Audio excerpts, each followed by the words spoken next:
भगवान शंकर माता पार्वती से कहते हैं, सुनो प्रिय पार्वती, हमारे तुम्हारे इस संवाद को जो कोई भी ध्यानपूर्वक सुनता है उसके जीवन में दरिद्रता हमेशा के लिए चली जाती है। उसकी रसोई में कभी अन्न धन की कमी नहीं होती है। इसलिए प्रिय भक्तों, आओ प्रार्थना करें। हे भगवान भोलेनाथ, माता उमा, आप मोक्ष प्रदान करने वाली हो। आप काशी नगरी, जिसे हिंदू पुराणों में तीर्थ स्थल माना गया है, वहाँ की देवी जो राजानी हो, माता अन्नपूर्णा, आप हम सभी भक्तों का तथा कथा कहने और सुनने वालों को प्रणाम स्वीकार करें और भिक्षा के रूप में हमारी रसोई को सदा अन्न धन से भोजन से परिपूर्ण रखें, कभी अन्न की कमी न हो। हे माँ अन्नपूर्णा, आपको बारंबार नमस्कार। एक बार पार्वती बड़े दुखी मन से भगवान भोलेनाथ से पूछने लगी, प्रभु, पृथ्वी पर मैंने देखा है कई लोगों को परिवार का पेट भरने तक का भोजन नहीं मिल पाता। कड़ी मेहनत करने के बाद एक समय का ही भोजन जुटा पाते हैं, एक समय भूखे पेट ही सो जाते हैं।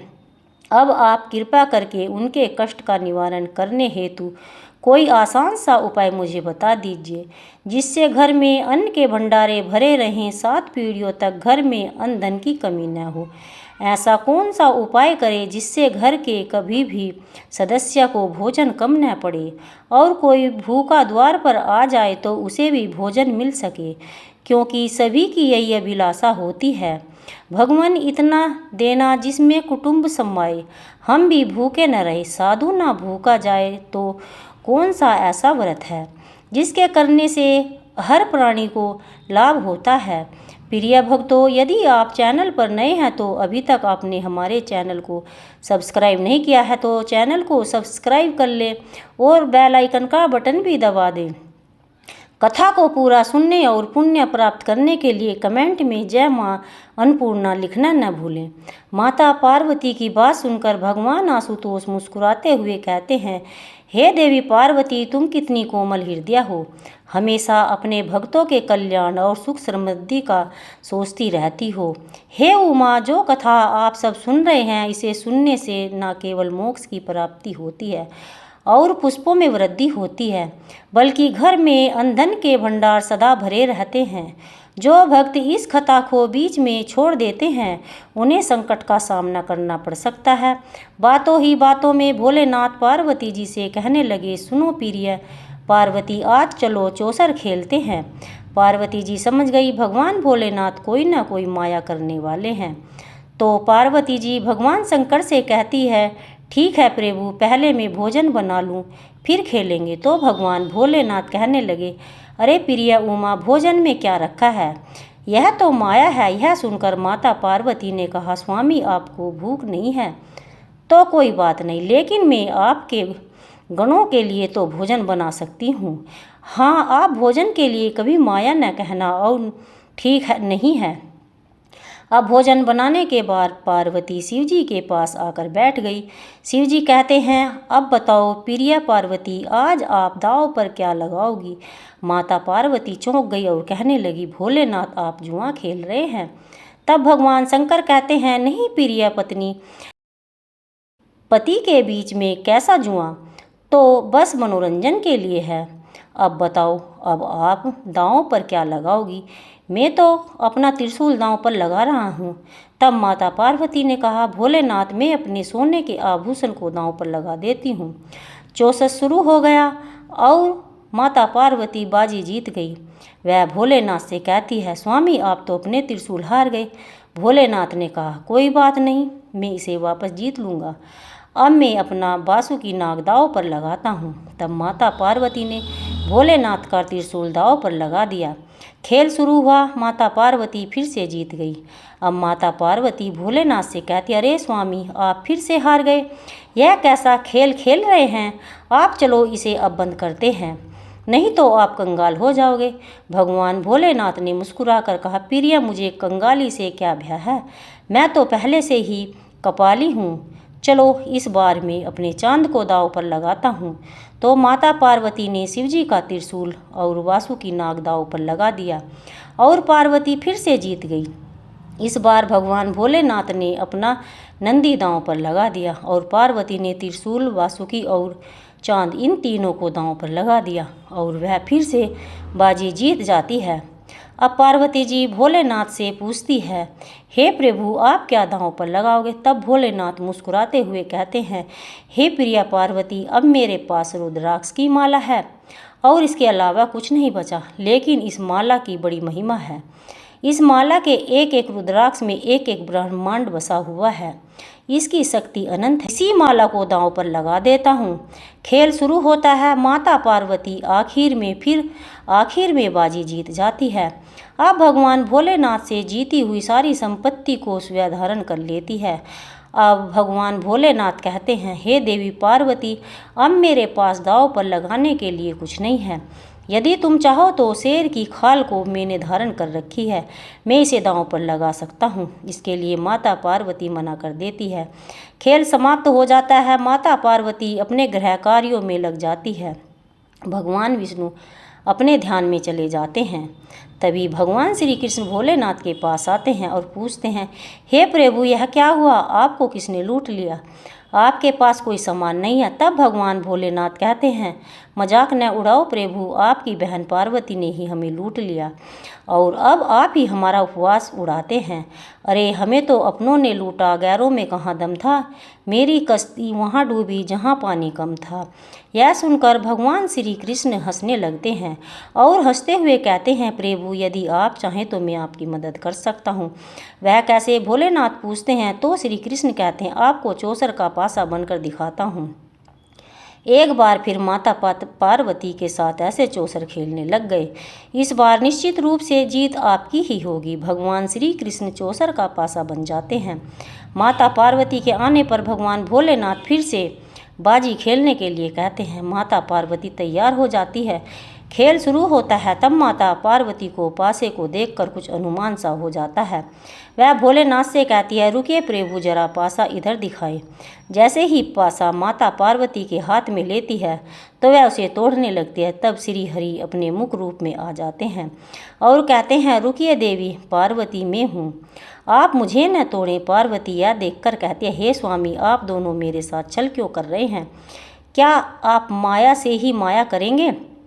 तो भगवान शिव जी कहते हैं, हे देवी, संसार में जो कुछ भी दिखाई देता है वह सब माया ही तो है। यह चौसर का खेल भी गाया था, उसने थोड़ी सी माया अपनी ओर कर ली और गलत क्या कर दिया।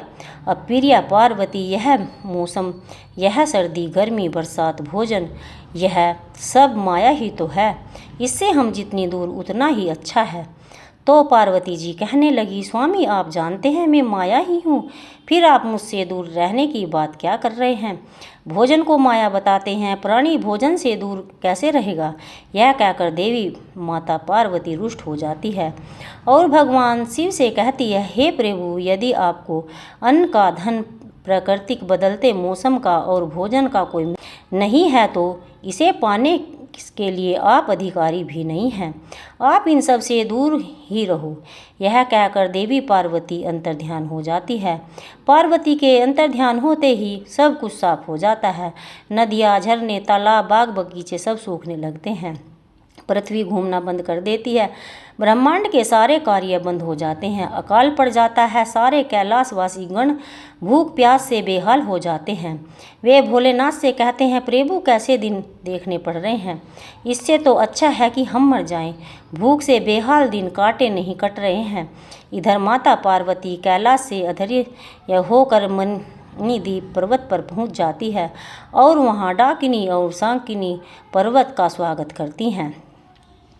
वह वहां उपस्थित सभी योगिनियों को मणिद्वीप निवासी माता पार्वती का जोर से स्वागत करते हैं।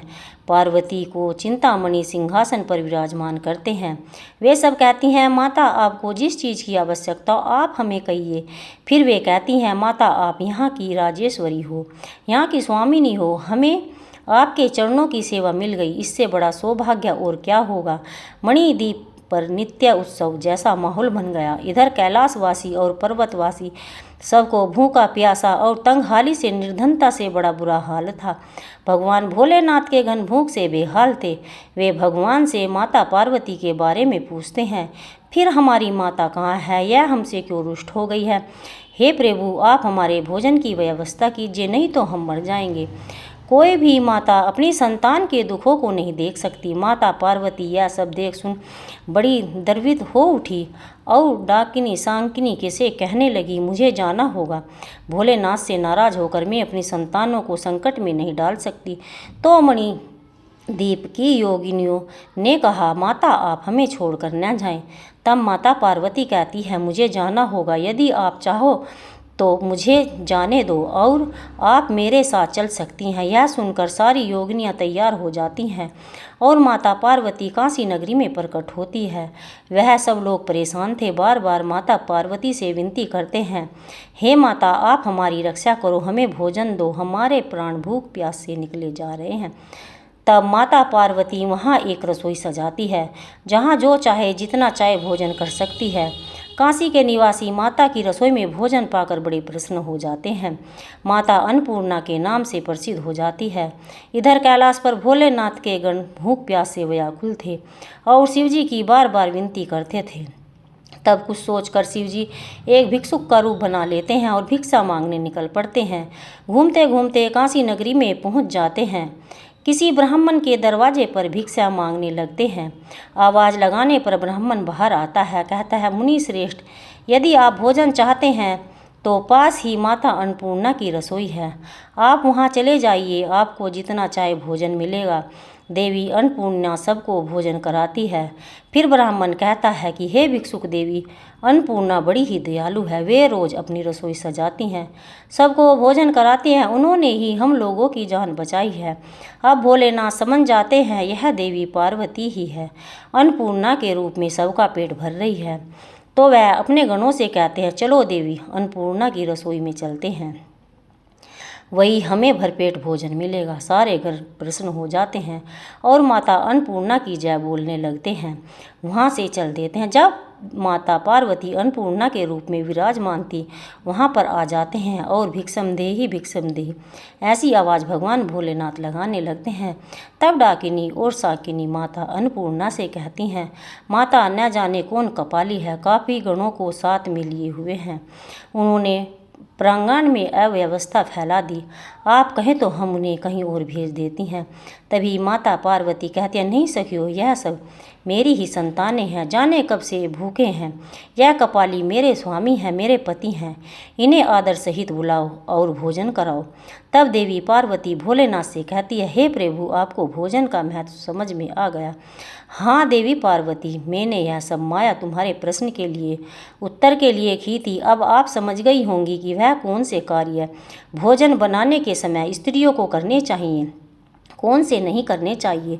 हाँ, माता पार्वती ने कहा। अब तो भोलेनाथ सब गणों के साथ देवी पार्वती कैलाश आ गए। देवी पार्वती कहती हैं, स्वामी जी, स्त्री सुबह उठकर घर की साफ सफाई से निवृत्त होकर स्नान करती है और ठाकुर जी माँ दुर्गा जी की सेवा करती है, फिर भोजन बनाती है। पहली रोटी गाय, दूसरी कुत्ते को निकालती है, तब उसको बहुत बड़ा पुण्य मिलता है, भंडार भरते हैं। इसके लिए मैं आपको एक कथा सुनाती हूँ। एक बड़ी ही संस्कारों वाली बहुत ही नित्य अपने परिवार का भोजन बनाती, सारे नियमों का पालन करती, सुबह स्नान करती, भगवान की पूजा करती, पहली रोटी गाय को, दूसरी कुत्ते को देती, तब करती। फिर भी उसकी रसोई में नित्य एक घटना घटती रहती। जब भी रोटी बनाती, परिवार को खिलाती, तो बाद में उसके स्वयं के लिए रोटी नहीं बचती, केवल एक चावल खाकर ही रह जाती। उसने यह सोचकर शायद आटा कम रह जाता हो, फिर एक बार ज़्यादा और ज़्यादा आटा गूंथा, फिर भी उसके लिए स्वयं कभी रोटी नहीं बचती। यह चावल खाकर कमज़ोर होती जा रही थी। एक दिन वह सब्जी काट रही थी, चाकू से उंगली कट गई। उसी दिन उसकी सास ने कहा, हट, आज रोटी मैं बनाऊंगी। तो उसकी सास रोटी बनाने लगी तो वह देख रही थी कि देखती है कि माँ जी ने थोड़ा सा आटा गूंथा, उसे तो रोटी आज भी नहीं मिलेगी। ऐसा उसने सोच लिया और सारे परिवार के लिए भोजन कर लिया। तो वह भोजन करने लगी। जब उसने रोटी वाला बर्तन खोला तो उसमें 4 रोटियां रखी थी। वह बड़ी खुश हुई, आज तो काफ़ी दिन बाद उसे रोटी खाने को मिलेगी। साथ ही वह सोच रही थी कि माँ जी ने तो जरा सा आटा गूंथा, फिर भी रोटी बच गई। यह कैसा चमत्कार है। अब तो वह अपनी सास से पूछने लगी, माँ जी आप मुझे बताइए, जब मैं रोटी बनाती हूँ, आटा ज़्यादा गूंथती हूँ, फिर भी रोटी नहीं बचती, जबकि आप आटा भी गूंथती हैं और सब खाना भी खूब खाते हैं, फिर भी रोटी बच जाती है, यह कैसे संभव है। तब उसकी सास ने कहा, चलो बेटी रसोई में, आज मेरे साथ चलो, आज तुम मेरे सामने रोटी बनाना। ठीक है माँ जी, चलो। ऐसा कहकर बहू चल दी। जब रसोई में बहू ने सब्जी दाल चावल बनाया और आटा गूंथा उसको एक तरफ रख दिया। बूढ़ी सास को अब तक सब देख रही थी। कहने लगी, बहू अब मैं समझ गई रोटी क्यों नहीं बचती। यह जो तुम आटा गूंथती हो और ना इसके ऊपर से इसको चिकना करके छोड़ देती हो, इससे यह पिंड स्वरूप हो जाता है। इसमें माता लक्ष्मी का वास नहीं रहता। अब से जब भी तुम आटा गूंथ लोगी, उस पर 5 उंगलियों के निशान अवश्य लगाना, क्योंकि इससे माता लक्ष्मी जी की कृपा भोजन पर हो जाती है और भोजन में बरकत होती है। इस जानकारी से बहू को बड़ी प्रसन्नता हुई। यह कहानी सुनाकर माता पार्वती भगवान शिव के साथ आनंद पूर्वक रहने लगती है।